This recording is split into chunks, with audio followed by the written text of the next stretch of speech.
Esse aí é um novo webinar do canal Arte da Guerra. O que trata esse webinar, tá? O Arte da Guerra já existe há quase 8 anos, tem mais de 6 mil vídeos, é incontestavelmente uma história de sucesso, né, nas mídias que fazem cobertura de assuntos geopolíticos e militares.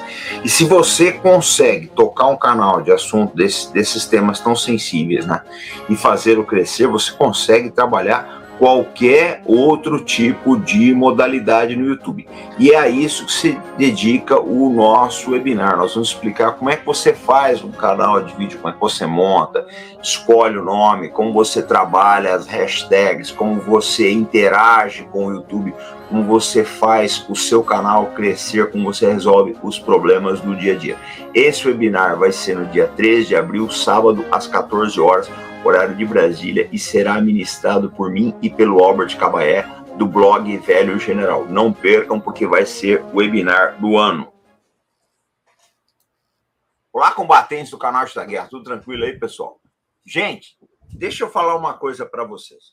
Os nossos convidados de hoje, o Paulo você já conhece, do Geosmart News, tem muita gente aqui do Arte da Guerra que vai lá, tá? É um canal que está crescendo aí, tá?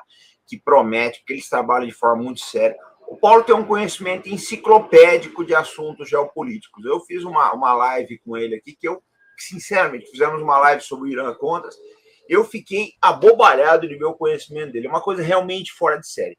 E o Aldo, eu já acompanho lá no Geosmart News. O Aldo é um cara que vocês vão, é a primeira vez que ele vem aqui no Arte da Guerra, vocês vão gostar, tá? Tem um conhecimento fantástico sobre assuntos da Rússia. Essa dupla é fenomenal. Eu falo sempre o seguinte: a gente precisa apoiar, pessoal, os canais que trabalham sério. Eu estava conversando com a jornalista ontem, ela mandou uma notícia, falei, minha filha, você tem que olhar o seguinte: o segmento de assuntos militares e geopolítica é a área que mais tem picareta na internet. Picareta pra caramba, é o que mais tem. Eu falei, então não me manda essas fontes aí, não, porque eu não posso nem ouvir falar disso aí. Eu acho o seguinte, Paulo e Aldo, a gente viu como é que foi feita o lixo que foi a cobertura da guerra na Ucrânia, né? Eu falo sempre o seguinte: se o jornalismo de economia foi igual ao jornalismo de assuntos geopolíticos, estão ferrados, cara. Porque estão passando tudo errado pra gente. Mas, enfim, Aldo e Paulo, sejam bem-vindos a bordo. Paulo já é da casa aqui, Aldo. Essa, eu espero que seja a primeira de muitas vezes que você vem aqui. A casa, eu falo sempre, a casa está sempre aberta. Eu adoro receber as pessoas do Arte da Guerra. E eu acho que é o público, primeiro que é o público mais interessado, e eles começam a migrar para o Geosmart News, e é o público também que eu acho assim mais caloroso, tá? É uma comunidade barulhenta, pô, o pessoal corre atrás pra caramba, estuda muito, vocês vão adorar. Então sejam bem-vindos à borda. Vocês podem apresentar o Geosmart News aí. O Paulo faz o jabá à vontade. E eu queria que vocês falassem da ascensão do Putin, da elite Slovak, enfim. O show é de vocês. Boa noite. Agradecer o gentil convite do comandante e eu corroboro tudo que o comandante falou. O público aqui é altamente qualificado. Eu sempre falo para o Aldo, tem muitos dos amigos aqui que estão se tornando os nossos amigos lá no Geosmart News, e é desafiador, porque são pessoas que conhecem muita coisa, tem muita informação, tem um conhecimento vasto, pedem, inclusive, para nós tratarmos de alguns assuntos surpreendentes, questões geopolíticas históricas, aventureiros do passado que agiram na China, agiram na Rússia, senhores da guerra, enfim, assuntos assim extremamente densos, complexos, que só demonstra que as pessoas conhecem mesmo, eles não estão de brincadeira. E isso torna a nossa responsabilidade muito maior com aquilo que a gente fala. Divergências a gente pode ter, é normal esse tipo de situação, né? A gente tenta ao máximo não ser ideológico, porque a ideologia acaba atrapalhando um pouco, mas nós temos as nossas convicções.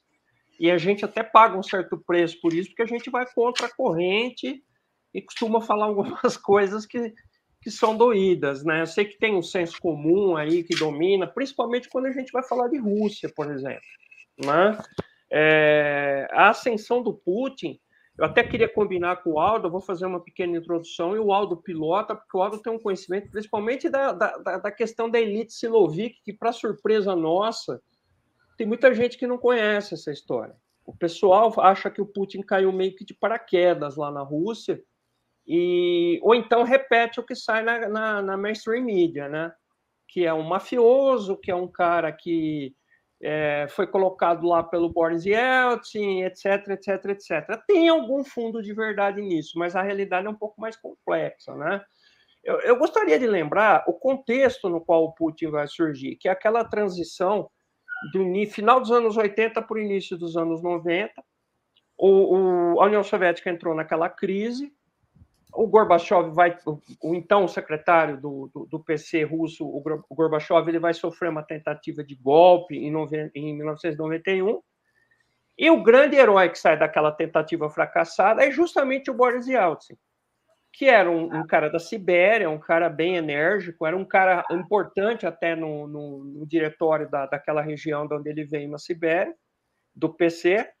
Ele foi muito enérgico naquela ocasião da tentativa de golpe. Ele subiu em cima de um tanque lá, fez um discurso, um monte de coisa, e ele vai acabar vencendo as eleições para presidente, né? na Rússia, e depois ele vai assumir o cargo porque o Gorbachev vai renunciar. O Gorbachev não encerra o mandato dele dentro do prazo previsto. Ele renuncia, o Yeltsin já vai assumir imediatamente, provavelmente para não formar aquele vácuo de poder até a data de ascensão. Foi feito um acordo. Ele vai assumir, a primeira coisa que ele vai fazer, uma série de reformas. Ele vai dar início, eu vou reduzir bem para poder caber no tempo que a gente tem, tá? Ele vai fazer uma série de reformas, todas principalmente de cunho econômico. Entendeu-se que o melhor modelo para a Rússia seria abrir a economia, o modelo ocidental. Até o Aldo pode falar com detalhes isso depois, mas... E isso vai gerar um efeito muito negativo dentro da sociedade russa. Dentre outros motivos, porque não existia aquela coisa da economia. A União Soviética ela tinha mercado negro, mas ela não tinha os conceitos de uma economia de mercado aberto. Valor de commodity, valor de produtos manufaturados, era essencialmente a indústria de alimentos e mais algumas coisas que a população tinha uma noção de como lidava com aquilo. O resto estava tudo costurado e montado certinho com a presença estatal. E, inclusive, tem um aspecto muito interessante, era bem regionalizado essa divisão das atividades do Estado. Cada região da União Soviética, depois da Rússia, ela tinha a sua própria estrutura. Então, as pessoas que trabalhavam... Até ontem a gente até terminou um curso falando sobre isso, o Aldo até falou muito sobre isso. Naquela região, o PC tinha uma estrutura própria. Então, as pessoas que trabalhavam na fábrica, as pessoas que serviam o exército, as pessoas que eram pensionistas, todas dependiam daquela estrutura, daquela região específica. Isso era assim na União Soviética inteira. Lá em cima, o poder central, e ele abria esse leque, esse mosaico dentro do território soviético. O Yeltsin assumiu, ele desmoronou tudo isso. O poder estatal desapareceu, em grande parte. E aí, nesse vácuo de poder, vai acontecer uma série de eventos que vão simplesmente dissolver a estrutura que existia da União Soviética.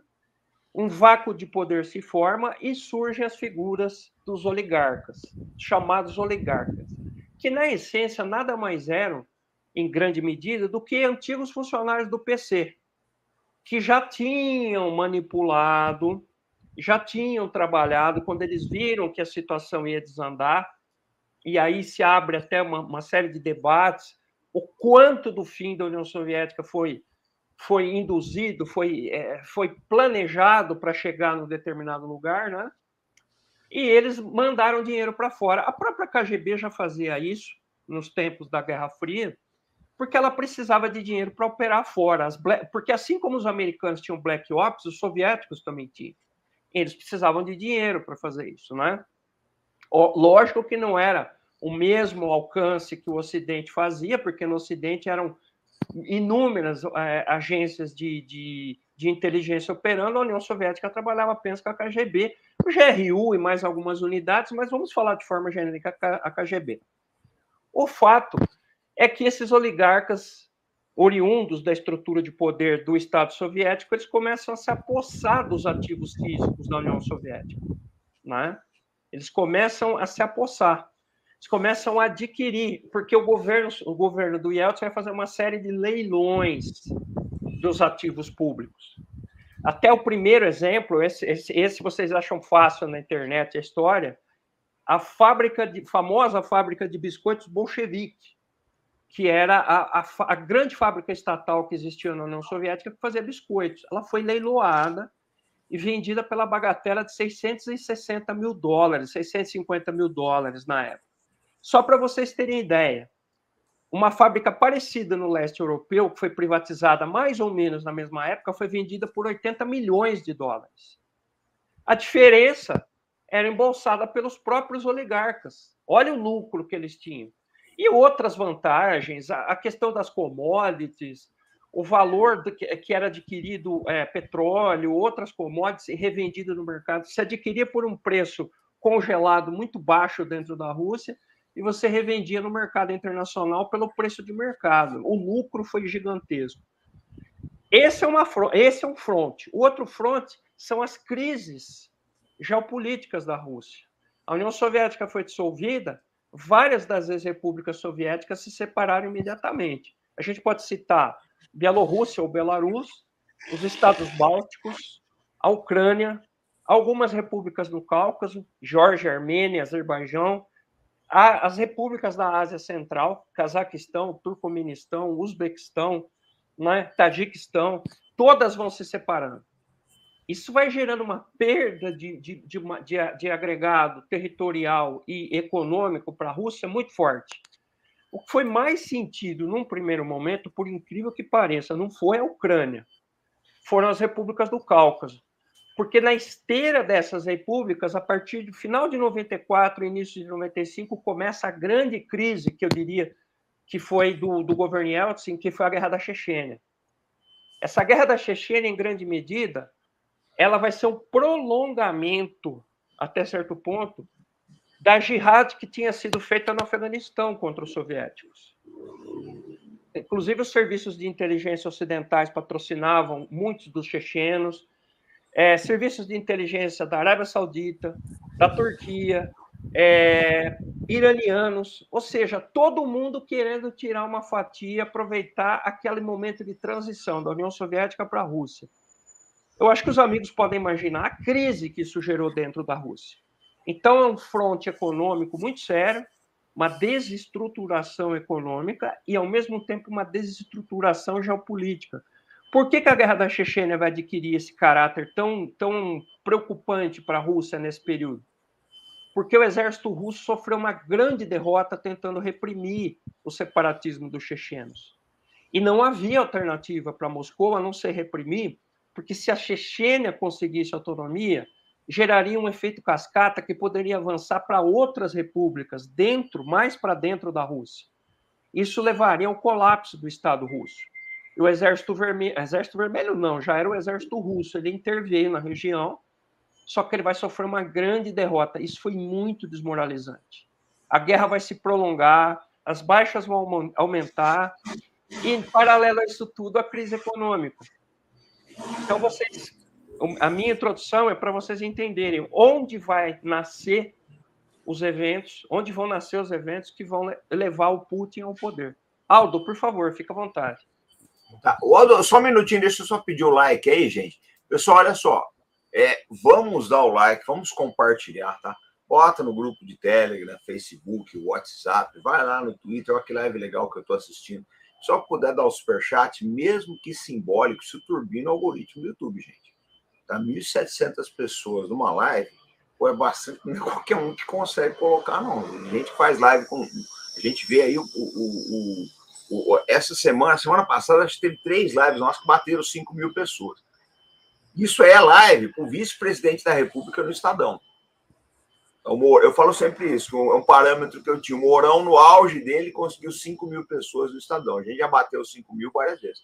Então, pessoal, se vocês quiserem que a live cresça, vocês precisam compartilhar, dar o like, principalmente o pessoal que pode aí dar o super sticker, o super chat, mesmo que simbólico, tá? Ele ajuda o crescimento do canal. Aldo, tá contigo a manobra aí. Muito obrigado, comandante. Obrigado pela oportunidade, obrigado aos amigos aí. O meu irmão Paulo aí, ele deu um ótimo panorama, ele tem uma capacidade sintética, ele deu uma sintetizada nesse panorama que se encontrava a Rússia do início dos anos 90, né? E que aí nós vamos observar essa ascensão dessa elite chamada Siloviki, né? O termo Siloviki, ele é um termo dado pela imprensa russa, né? Ele não é um termo que eles se designam assim, né? É um termo dado para a imprensa russa, que sila em russo significa força, né? E também pode ser usado como ousadia, né? Então seria como se fosse os ousados, os fortes, né? Siloviki seria a adjetivação da palavra sila. Na verdade, eles são conhecidos entre si, eles se tratam pelo termo tchequista, né? Tchequista, né? Que nos traz a lembrança da organização inicial, do primeiro grande serviço de segurança e inteligência da União Soviética, que foi a Tcheca, né? Fundada pelo Félix Dzerzhinsky, no período que antecedeu a Guerra Civil Russa, né? No período logo pós-revolução, que tinha como função ser esse agente de segurança interna e externa do recém-nascido Estado Soviético, né? Então, essa primeira organização, a Tcheca, né? Ela foi, na verdade, o pessoal designava ela como o surgimento de um Estado dentro do Estado, porque ela se intrometia em todas as outras instituições da União Soviética, ela se intrometia no exército, se intrometia na questão da segurança pública, se intrometia na questão da espionagem internacional e do próprio controle em cima dos membros do PCUS, né, do Partido Comunista da União Soviética. Então, ela tinha esse caráter de ser uma organização muito fechada, muito exclusivista, né? E que ela foi evoluindo com o decorrer da Revolução, com o decorrer da Guerra Civil, do tempo, e foi se transformando em outras entidades, mas que manteve esse mesmo caráter, né? Você teve primeiro a KVD, depois a NKVD, na época do Stalin, né? Em que ela alcançou um poder imenso dentro da estrutura de Estado, né? Principalmente com o companheiro georgiano do Stalin, né? O Lauren Beria, né? Ela teve uma grande penetração em todas os aspectos da própria vida soviética, né? E depois, com a queda do Stalin, você teve o desenvolvimento da KGB, né? E a KGB foi a herdeira dessa Tcheca. E todos aqueles que faziam parte, não só da NKVD, da KGB, da herdeira direta da Tcheca, mas que faziam parte de algum instrumento de segurança interna do Estado, que você tinha a segurança interna, por exemplo, das Forças Armadas, que era a GRU, né? A GRU, quem fazia parte da GRU, quem fazia parte da Tcheca, quem fazia parte de outras instituições voltadas para a segurança interna ou para o combate de contra-revolução, eles eram chamados de tchequistas, né? Então, esse termo, ele pervadiu todo o período soviético e entrou na Rússia dos anos 90, né? Então, tchequista era todo aquele que já fez parte, que fazia parte dessa estrutura de segurança interna do Estado, né? E essa estrutura, ela tinha uma característica, e ela sempre teve essa característica, de ter uma certa hereditariedade, porque normalmente o filho de um tchequista, ele tendia a entrar na carreira, a tentar entrar na carreira, também fazer parte dessas organizações, não necessariamente da mesma organização. Por exemplo, o pai poderia ser da KGB e ele ia seguir serviço militar e entrava na GRU, ou entrava no Ministério do Interior, né? Você tinha essa coisa meio fechada e até hereditária da questão dos tchequistas, né? Que depois vai se tornar o termo Siloviki, usado pela imprensa russa nos anos 90. Então, além dessa questão, dessa origem comum, então eles já tinham um mito fundador, né? Um mito fundador, que era o combate contra-revolucionário, a segurança do país, a manutenção da nação. Eles tinham um aspecto nacionalista, né? Vamos sempre lembrar, né, que o Stalin ele venceu a luta contra Trotsky, que foi o nacionalismo contra o internacionalismo trotskista, né?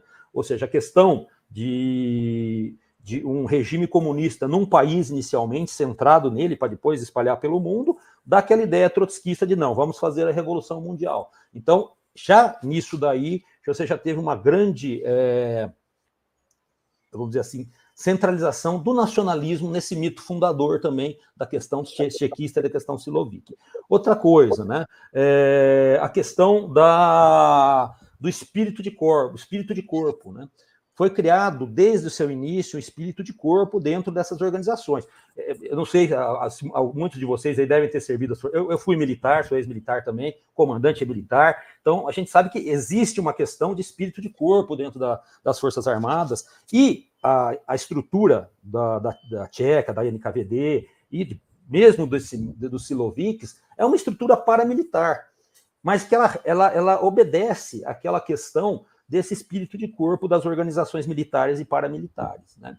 Então você vê que foi se criando um grupo à parte da sociedade soviética, um grupo muito bem treinado, muito bem educado, porque praticamente todos tinham algum tipo de nível superior, eles faziam ou antes ou depois que entravam na estrutura, que entravam na KGB ou que entravam na NKVD, né? Então, um pessoal altamente treinado, né? Pessoal com alto espírito de corpo, um pessoal com autoconhecimento por dentro da estrutura de governo, da estrutura de poder, principalmente, né? Porque o único controle que tinha, check and balance que tinha dentro dessas estruturas, era o Comitê Central do Partido Comunista da União Soviética, que tinha um controle mais ou menos em cima da estrutura da KGB. Quando teve essa queda do PC da União Soviética, a queda do Comitê Central, ficou livre esse controle, né? Então, a partir do momento que você teve a dissolução da União Soviética, você não tinha mais um controle em cima desse pessoal, né? Então, esse pessoal também, eles têm a característica de serem analistas. Eles são, acima de tudo, primeiramente, analistas de inteligência, né? Então, eles sempre conseguem estar um passo à frente daquilo lá que está acontecendo. Então, quando você tinha análise, hoje, com a abertura dos arquivos, né, dos arquivos da ex-União Soviética, você via que os caras eles já previam problemas, inclusive risco de dissolução, isso já era estudado no alto nível da segurança de Estado soviética, no final dos anos 70, começo dos anos 80, né? Até algum dia mais para frente, a gente pode até falar da sucessão que se deu, né, na União Soviética dos anos 80, mas um dos grandes inimigos políticos do Gorbachev foi o Grigori Romanov. O Grigori Romanov, ele vinha, né, ele era um militar, mas que vinha do apadrinhamento do Andropov, que foi um dos mais longos comandantes da KGB durante o período dos anos 60 e 70, principalmente na era Brezhnev, né? Então, um dos caras que poderia ter assumido a União Soviética, e que não assumiu até por uma questão de azar, poderia ter sido um cara que talvez a história teria sido totalmente diferente, né? A gente entra naquele C, né? Mas você vê como era a questão importante desse poder que esse grupo tchequista tinha em todo esse período. Mas vamos voltar aqui à questão dos Siloviks, né? Então, você tinha essa questão da estrutura de poder dentro do serviço de controle e informação, de controle e segurança do Estado. E esse pessoal, desde o final, aliás, não desde o final, desde o início da Revolução, eles sempre tiveram contato com uma parte do crime organizado dentro da Rússia, né? O crime organizado dentro da Rússia, ela vem desde o tempo imperial, né? Durante o período czarista, né, a gente tem que lembrar que toda propriedade, você não tinha uma propriedade propriamente privada, né, na Rússia. Toda a propriedade era propriedade do czar. Então, todo crime era um crime contra o czar. Quando você tinha um roubo, ou mesmo um assassinato de um servo do czar, você estava atentando contra uma propriedade do czar. Então, envolvia uma questão de segurança nacional. Você começou a ter desenvolvimento de estruturas de segurança nacional desde o período czarista, desde o século XVIII, você já começa a ter o Terceiro Diretorado, que era uma organização criada no período imperial russo, né? E que depois você teve a formação da Ucrânia, já durante o século XIX, que ela foi desenvolvida mais para a segunda metade do século XIX, já com aquele aspecto de segurança do Estado contra-revolucionária, tudo mais, né? Mas essas organizações do Estado russo, elas já tinham que conviver com a questão do crime organizado, que já existia de muito tempo, né? Você tem o que chama de VOR, né? VOR, em russo, né, significa ação, né? Ação, VOR, e você tinha o que era o Mirvorovsk, né? O Mirvorovsk eram associações de bandidos que existiam desde a época do tempo czarista, né? Essas associações de bandidos, eles recrutavam e faziam uma conjugação de vários criminosos de uma área para garantir segurança, principalmente de contrabando. O contrabando sempre foi um fator essencial até, digamos, até para o funcionamento do Estado russo, em muitos casos, né? Porque muita coisa funcionava não só à base do abastecimento, mas questão de propinas para oficiais deslocados muito longe, né? Então a gente tem que lembrar que a Rússia é uma imensidão, né? É um país que cabe 2 Brasis lá, e a Rússia imperial era maior ainda, né, do que a Rússia atual. Você tinha essa questão de o cara era colocado lá no PQP e muitas vezes a função do ganho dele, ele ganhava nessa transação que fazia com essas máfias, né? Com esses Mirvorvorsky, né? Que significa simplesmente Mir é uma comunidade russa, é como se você falar comunidade dos bandidos, comunidade do pessoal de ação, né? Então esse pessoal do Mirvorsky, né, ele foi evoluindo com o tempo para formar verdadeiras máfias, né? Não no sentido moderno, mas no sentido antigo mesmo, no sentido de omertá, de fraternidade, de lealdade e de obediência a regras, né? A partir do momento que essas comunidades criaram regras, né, você chama leis, né? Então eles se tornaram os Vorvis Arconi, né? Ou seja, ação dentro da lei, né? Mas não é da lei do Estado, é ação dentro da lei do bandido, da lei da bandidagem, né? E durante a Guerra Civil, eles apoiaram os dois lados. Eles apoiaram tanto o Exército Vermelho como o Exército Branco, fornecendo víveres, fornecendo contrabando, fornecendo armas, né? Então, nesse período, você teve um grande crescimento, né, desse crime organizado. Só que aí veio o papai Stalin, né? Stalin bateu na mesa e falou, não, vamos organizar isso aí. E começou a prender esse pessoal. Esse pessoal começou a botar nos campos de trabalho forçado, né? Que eles já estavam acostumados. O pessoal da bandidagem, dos Mir, né, dos Mirvorsky, eles já estavam acostumados no sistema de katorga, que eram campos de trabalho forçado do antigo Império Czarista, né? O Stalin criou o Gulag, e ele botou esse pessoal lá. Só que esse pessoal é um pessoal que está acostumado. Cara, bandido a gente vê hoje. O cara consegue botar celular dentro da prisão, o cara consegue fugir de prisão de segurança máxima, inventa maçarico. Esses caras, eles fazem, né? Dão nó em pingo d'água, né? E naquela época não era diferente. Esse pessoal que era bandidagem de verdade, que ia para os gulags, eles formavam, logo que entrava lá, já formava o que eles chamavam o Vorvis Arconi. E aí era utilizado esse termo até como um tipo de ironia, né? Nós somos os organizados dentro da lei do Gulag, né? E o pessoal do Partido Comunista do Exército Vermelho, os guardas, né? Eles tinham contato direto com esses caras, porque esses caras eles conseguiam coisa para os guardas que estavam lá, né? Só que ao mesmo tempo eles serviam para atacar e oprimir os caras que eram prisioneiros políticos. Então o cara que era prisioneiro político, além de sofrer a perseguição política, a prisão, ele comia o pão que o diabo amassou dentro desse pessoal, dentro desse quando comia, né? Quando comia, né? O pão que o diabo amassou era lucro, né? Esse pessoal era estuprado, era sediciado, era feito de escravo dentro da estrutura, né? Só que aí teve a Grande Guerra Patriótica, ou a Segunda Guerra Mundial. Grande Guerra Patriótica, como os russos chamam, né? Ou a Segunda Guerra Mundial. E foram criados os batalhões penais, né?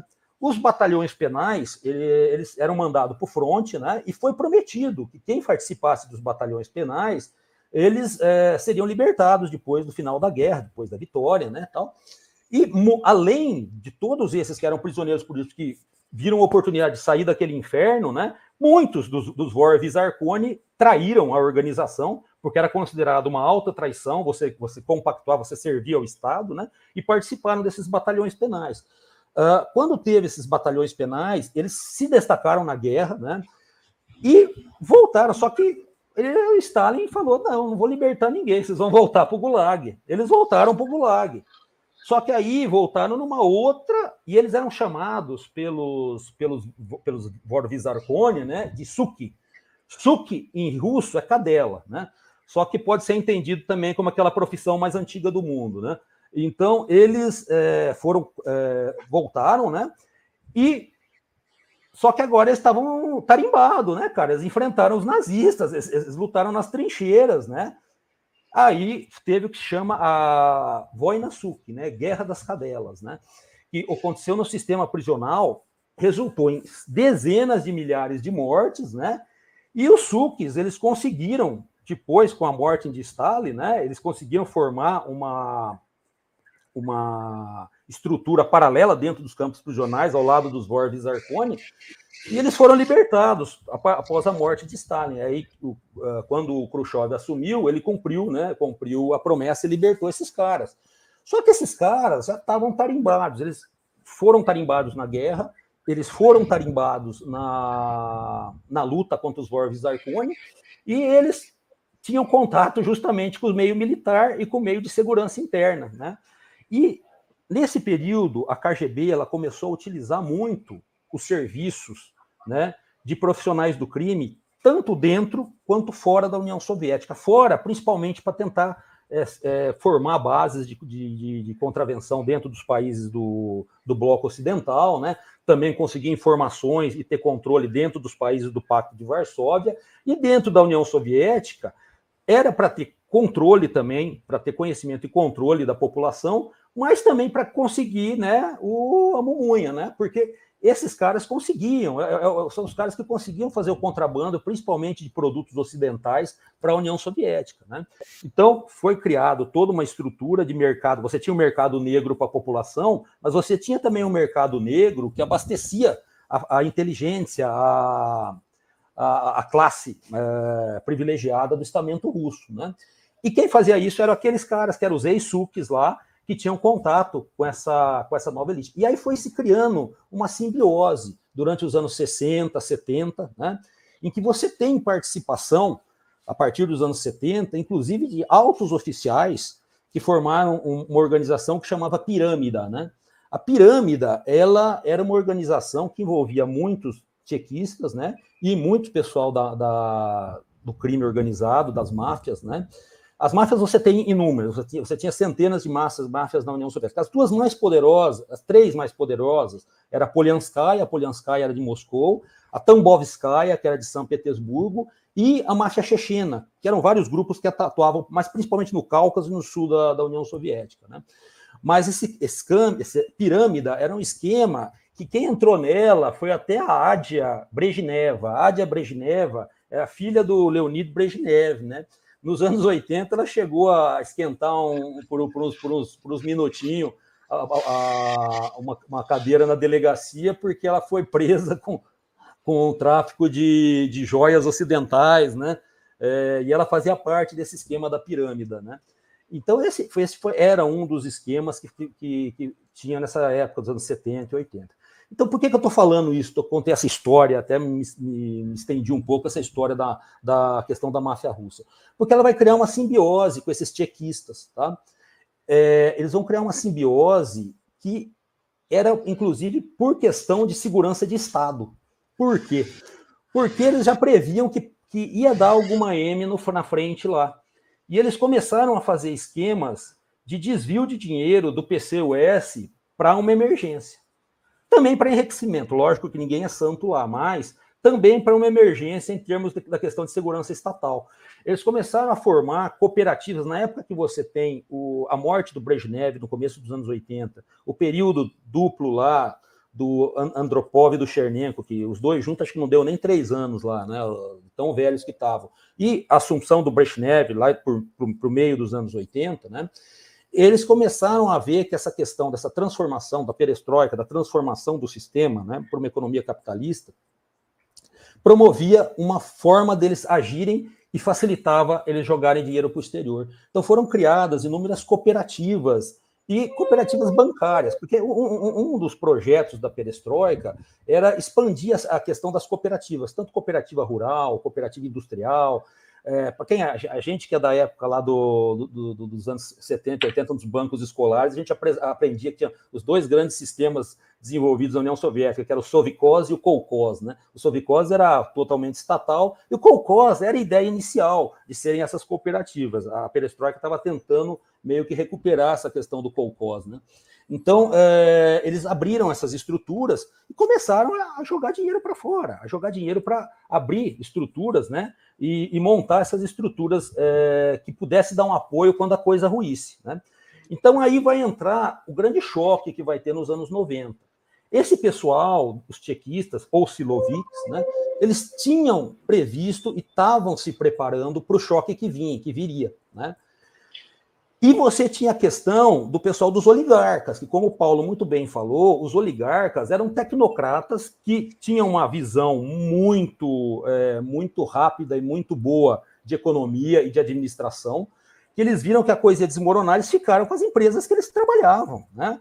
O pessoal até fala, né? Boa parte deles eram judeus, né?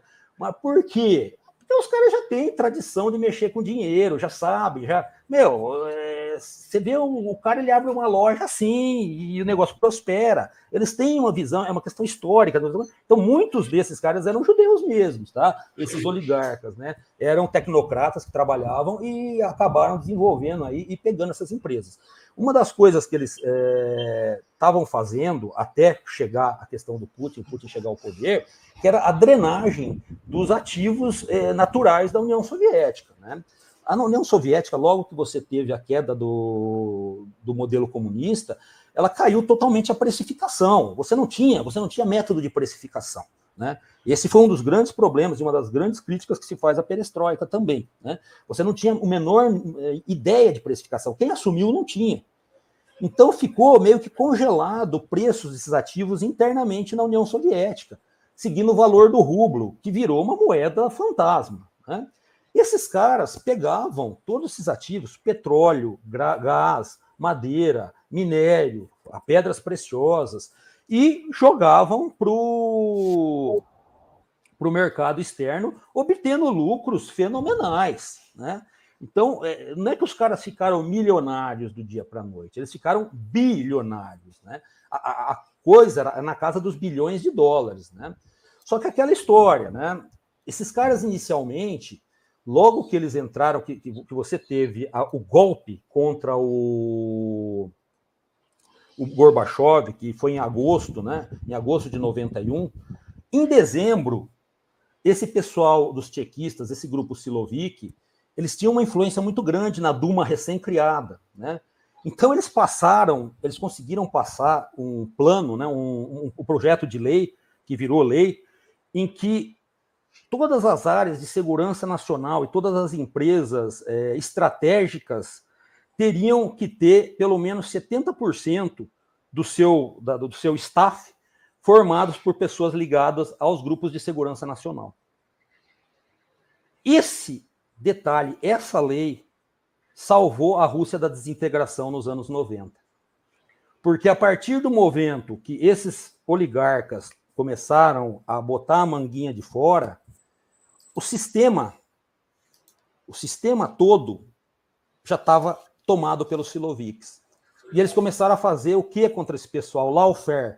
Lawfare é um termo que eu gosto muito, que significa combate legal. É você usar a estrutura judiciária para quebrar as pernas dos caras.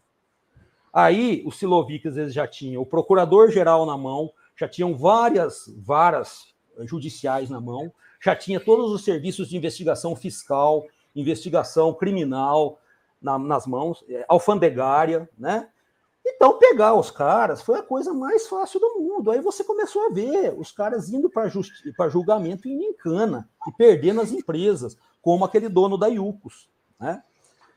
Que saiu de um dos maiores magnatas.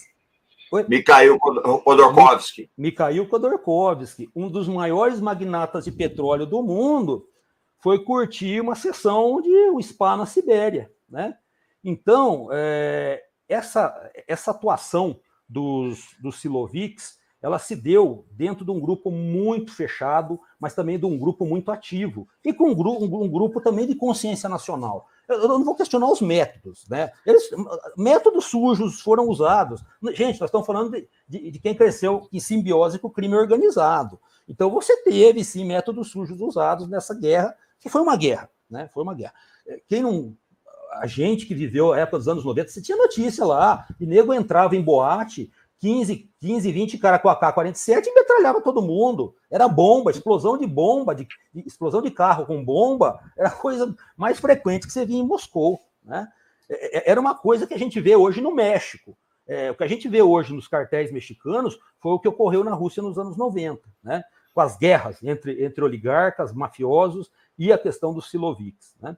Então aí que eu falei tudo isso para falar de onde entra nosso grande cara aí, o senhor Vladimir Vladimirovich Putin, né?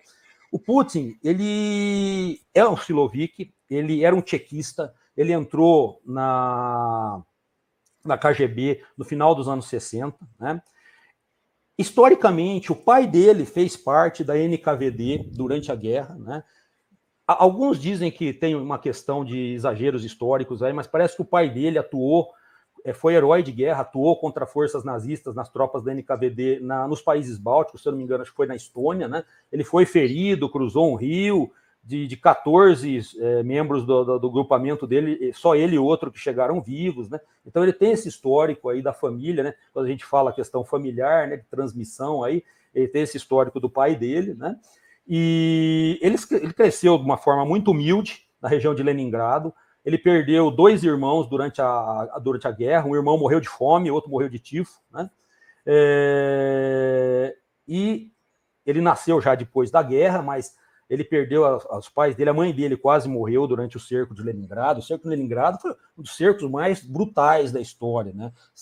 Me corrijam, por favor, mas acho que morreram quase 1 milhão de pessoas aí no cerco de Leningrado, né? Então, ele teve uma infância relativamente simples, né, pobre, e ele se apaixonou, digamos assim, pelos filmes, né, que passavam na época sobre os filmes da Guerra Patriótica e filmes sobre o papel da NKVD, né? E a partir disso, e do histórico do pai dele, ele buscou entrar. E ele conta a história que ele chegou para ele teve o colhão de entrar no prédio da KGB já, né? Da KGB em Leningrado, e perguntar para um cara lá que ele encontrou no corredor: como eu faço para entrar aqui? Não, você não faz, a gente que escolhe, né? Mas como que vocês podem me escolher? Você tem que ou ir para o exército e seguir uma carreira militar, ou seguir uma carreira acadêmica, ou entrar na universidade e a gente te recrutar. Mas se eu for fazer a universidade, qual é o melhor? Faça direito. E ele foi fazer direito em Leningrado, né? E lá, realmente, ele assim que ele terminou a faculdade lá de direito, ele foi buscado pelo pessoal da KGB para entrar, para prestar as provas, para entrar lá, né? Ele ficou um bom tempo em Leningrado, né? Na época que é atual São Petersburgo, ficou por muito tempo lá, e depois, já nos anos 80, ele foi transferido para a Alemanha Oriental, país da Alemanha Oriental, né? Ele ficou um tempo em Berlim e depois ele ficou em Dresden, né? E durante todo esse período, ele teve uma formação, primeiro de contra-inteligência, né? E depois de inteligência mesmo, principalmente análise geoestratégica da OTAN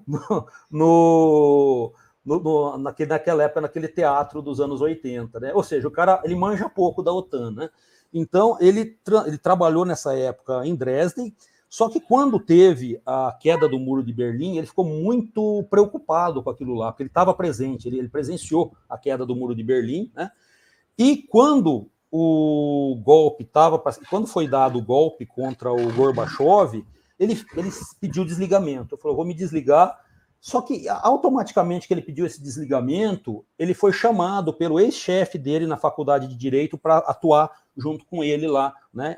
Na prefeitura que ele tinha um cargo importante, era como se fosse procurador-geral da prefeitura de São Petersburgo, daí renomeada, né, São Petersburgo, e ele foi atuar lá, né, nesse período. E aí tem esse período que ele atuou em São Petersburgo, que ele teve muito contato com ex-amigos, ex-colegas da KGB. Aí que entra o grupo central dele, Sergei Narushkin, tá? Que atualmente é o comandante da KGB, que era como um pai para ele, Nikolai Patrushev, que é o chefe do Conselho de Segurança, ex-chefe da KGB também, né? Durante os anos 2000, 2010, né? E o que acontece? Ele foi sendo, vamos dizer assim, criado dentro daquela estrutura que os caras viram que ele tinha um conhecimento muito bom do que estava se passando, principalmente no Ocidente, né? Então, ele era o cara que fornecia muitas informações para o pessoal da região de Leningrado, do que se passava, do que poderia ser feito em termos de negócios, tudo. E ele começou a ter contato também com amigos da época de NKVD que estavam já envolvidos no crime organizado, né? Aí que está a questão. Você tem a grande máfia de São Petersburgo, que é a Tambovskaya, né?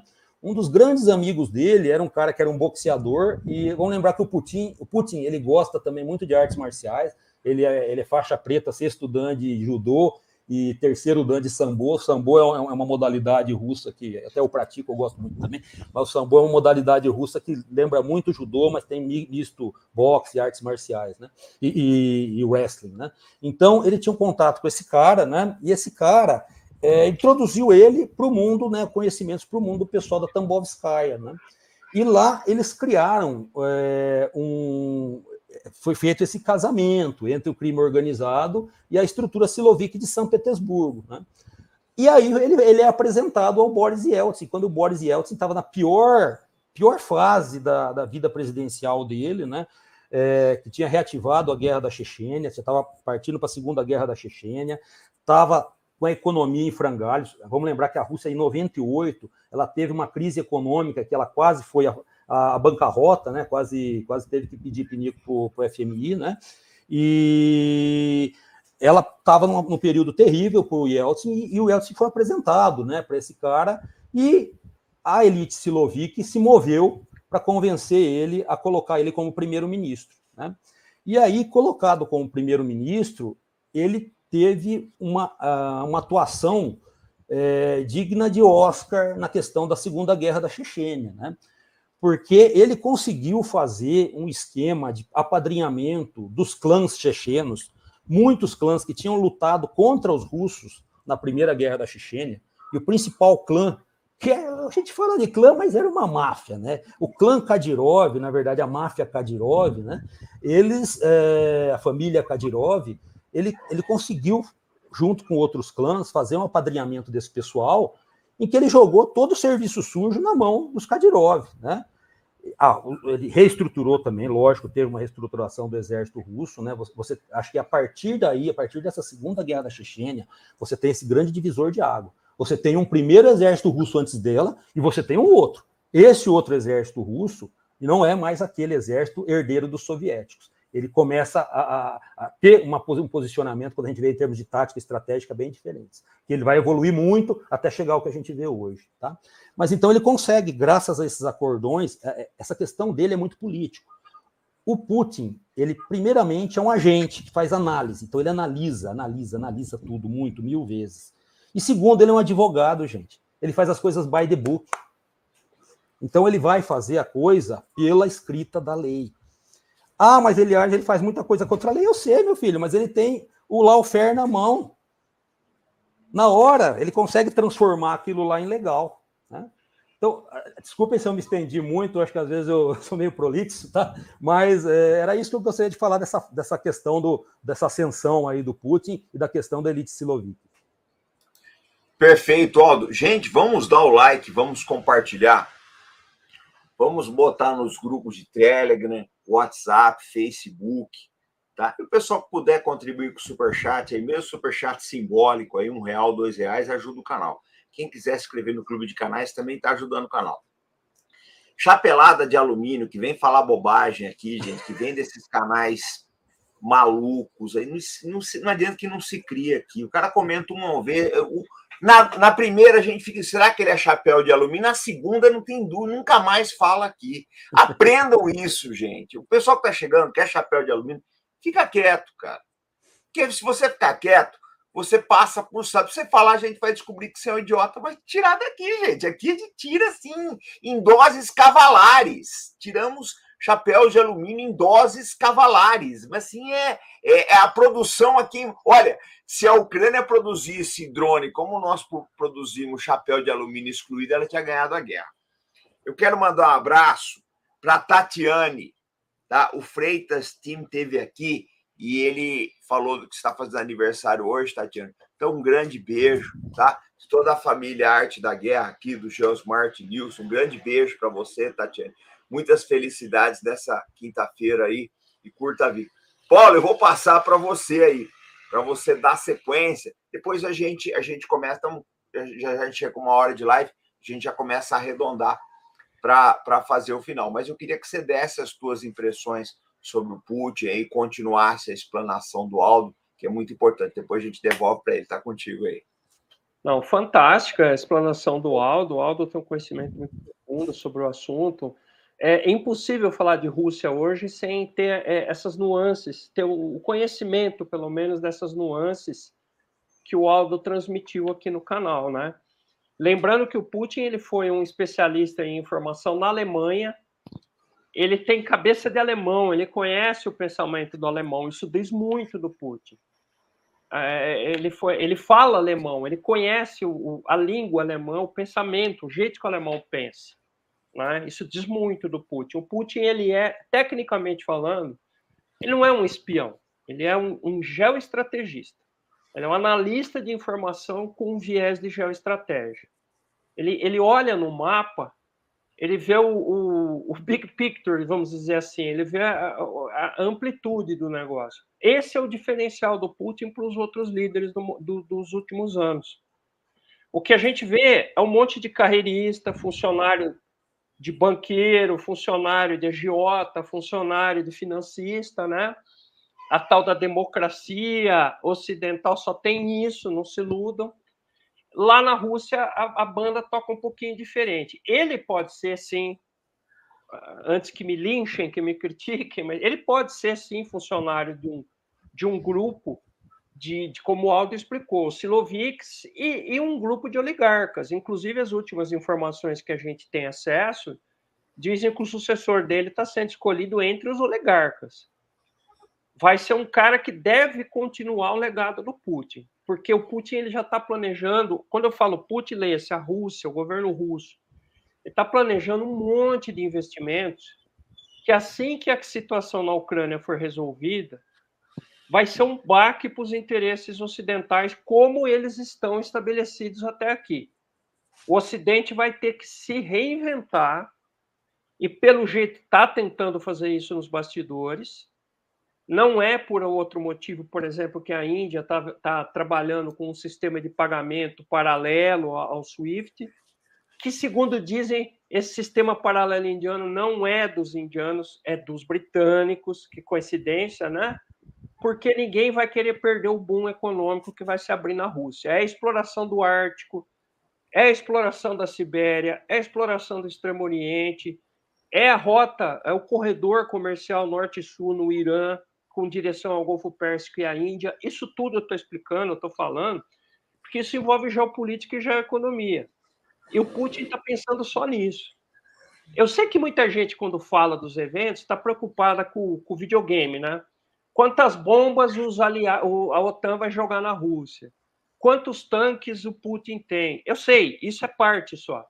O jogo é muito maior, é muito mais amplo. O grupo do Putin trabalha muito com isso. O Ocidente também trabalha. O problema é que o Ocidente vive de narrativa. A Rússia vive de ativo físico. E no meio do caminho tem um negócio chamado China. A China, ela também vive de ativo físico, só que ela faz um joguinho com o Ocidente porque o Ocidente é cliente e patrão dela. Então, sempre que a gente for analisar a Rússia, Putin, tem que entender que é nesse contexto que ele se criou e nesse contexto que ele desenvolve as ações dele. Eu vejo muita gente que fala, por exemplo, essas intervenções que a Rússia faz pontualmente na Síria, no Cáucaso, na Ásia Central, na África de forma geral. O que a Rússia quer com isso? A Rússia quer aumentar a área de influência dela para que, se for necessário, ela enxugue essa área de influência para ela voltar para onde ela sempre exerceu influência, que é onde? Oriente Médio, Cáucaso e Ásia Central. A Rússia trabalha desse jeito, a Rússia é realista. A Rússia trabalha dessa maneira. Ela faz o que ela consegue, ela não abocanha mais do que ela aguenta. Até porque a Rússia, verdade seja dita, ela acaba sendo um país pobre, ela tem muita riqueza, ela tem uma indústria sofisticada, pesada, mas ela tem limitações. O próprio Putin sabe disso.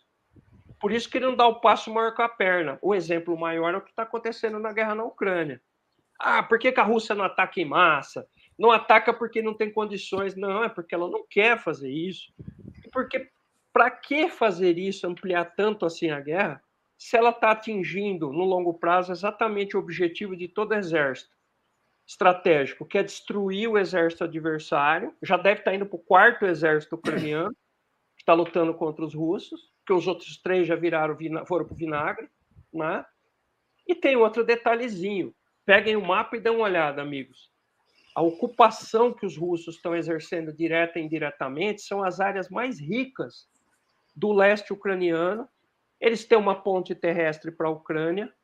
Estrategicamente, eles ocupam uma área ampla que hoje já permite interditar todo o espaço aéreo da região balcânica até a fronteira, inclusive a fronteira da Europa centro-oriental.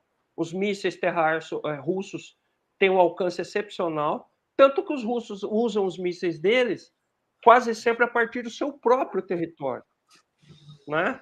Imagina se eles avançarem a linha até a linha do rio de Dnieper, por exemplo.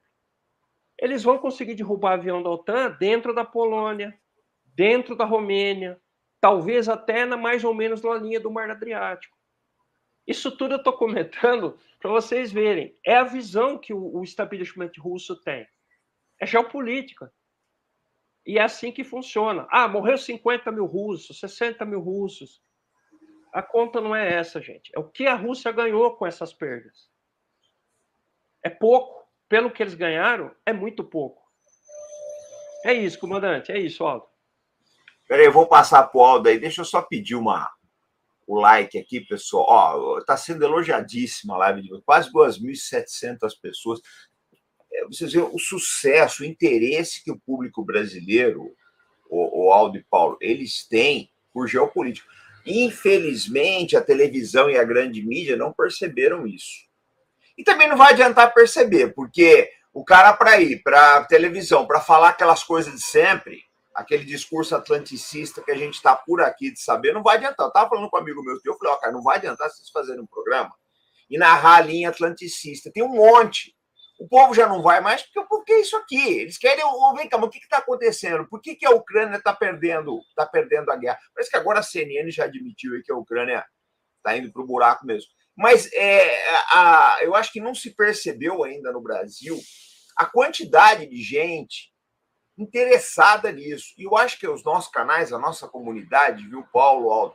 Eu nunca falo no Arte da Guerra, eu falo sempre uma comunidade que nós temos uma comunidade de analistas. Todo lugar que eu vou, eu não falo do meu canal, eu falo da comunidade de analistas.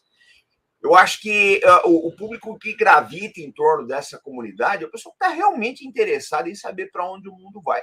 E a gente falou aqui de estratégia, a Rússia tem um objetivo nacional, gente. Nós não temos no Brasil.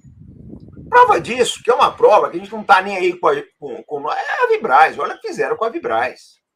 Olha o que fizeram com a Vibraz, o que nós estamos fazendo com o nosso futuro.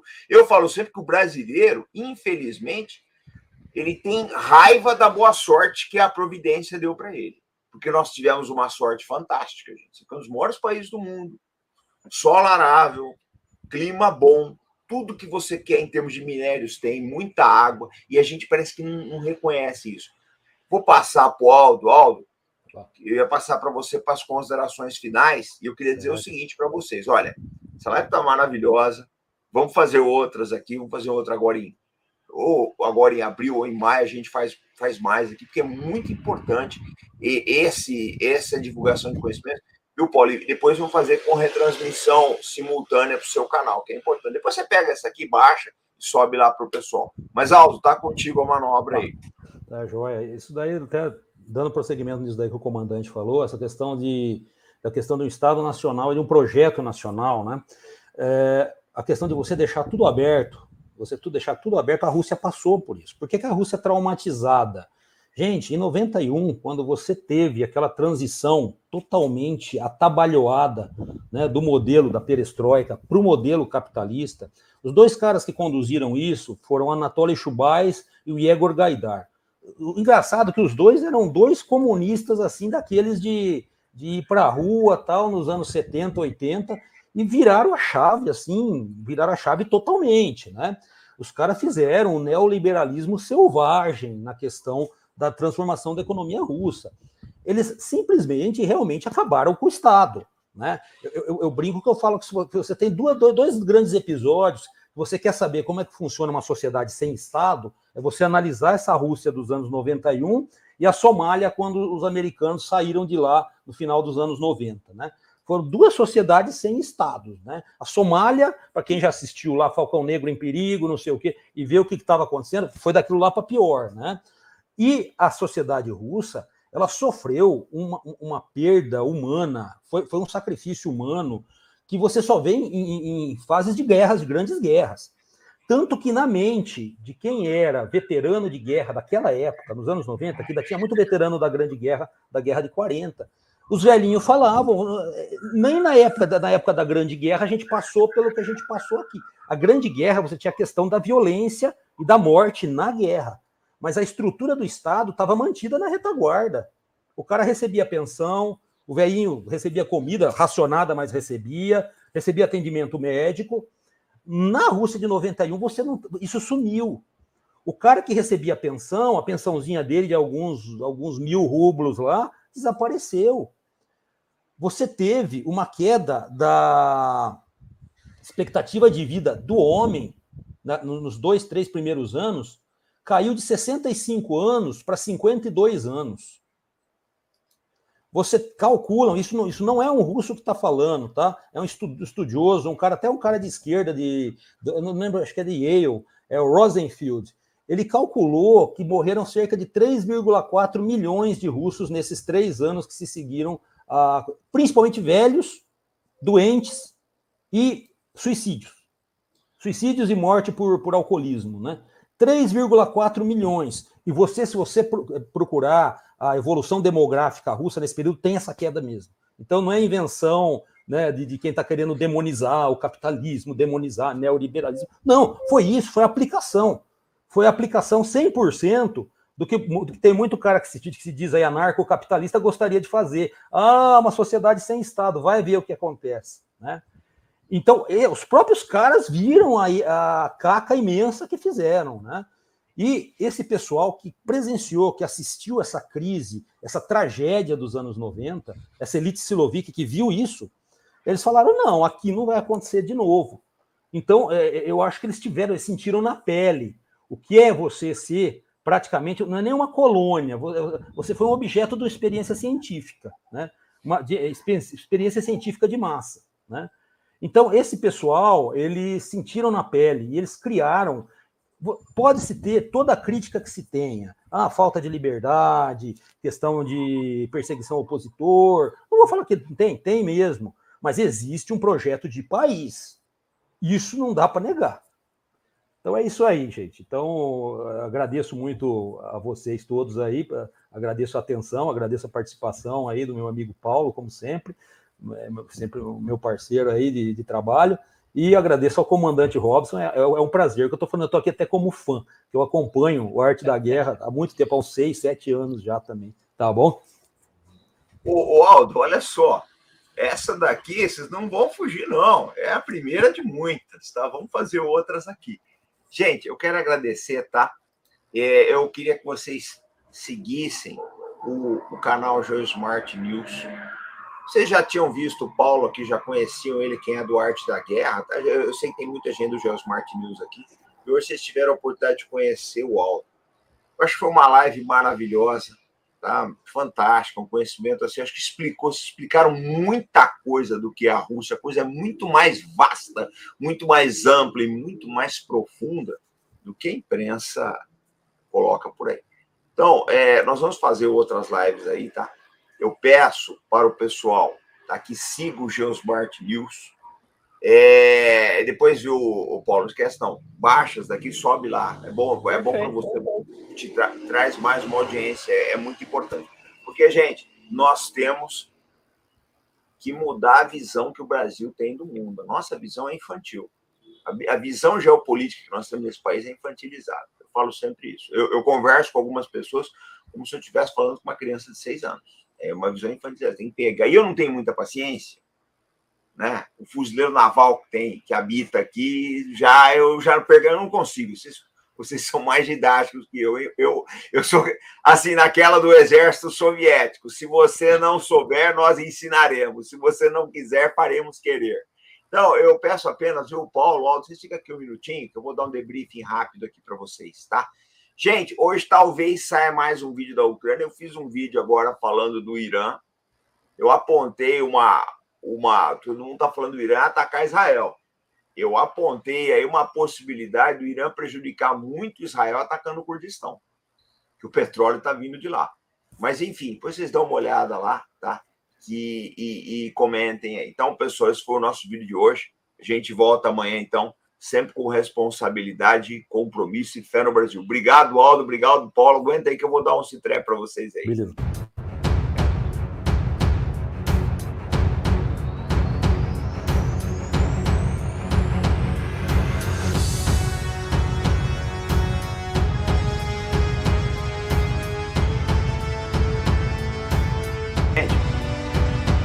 Falar uma coisa para vocês. Eu andei matutando hoje, até vou fazer o Twitter quando eu acabar aqui. Nós devemos estar chegando a semana que vem em 70 milhões de anúncios lá.